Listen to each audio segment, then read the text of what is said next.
disrespectful for having someone over in her apartment. The next night, around 3 a.m., Lamus woke up to the smell of something burning.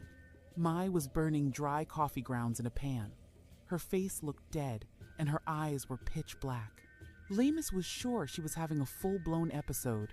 She remembered Mai had a therapy appointment that day, so she waited for her to leave, then packed all her stuff and texted her saying she had to pick up her things and return the keys. She even promised to pay for 26 more days of rent. Mai didn't reply. Lamise's fiancé came over in case things got messy, but Mai didn't do anything. She just left the keys and walked out without even looking at them.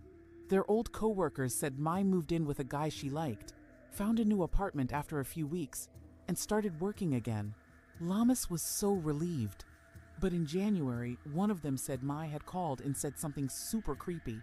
"Everything must burn. I have to save a child." The coworker called the cops, but they didn't take it seriously.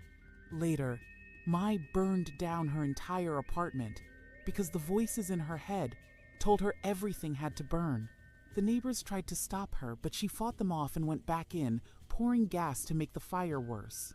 She got arrested and last week was sentenced to a mental institution where she could stay for life. Ironically, it's the same place where Lamus used to work and where Mai used to work too. Their coworker testified in court. Turns out, Mai had stopped taking her meds because she said they made her feel numb. She thought she was stable, but she wasn't.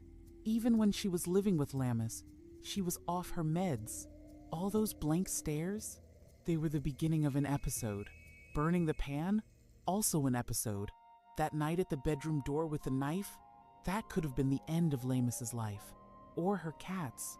Lamus says she'll never forget those eyes. The pitch-black eyes she saw in Mai's final days. They were terrifying. She's just grateful it didn't end worse.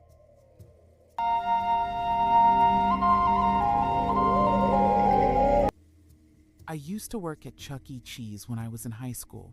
It was my first job, and honestly, the worst one I ever had. From the outside, the place looked kinda dirty, but inside it was way worse. My job was mostly cleaning, just trying to keep the place from turning into a complete trash heap. The manager didn't care about anything. The arcade games were always breaking. The play area was literally falling apart. And the animatronic Chuck E. Cheese would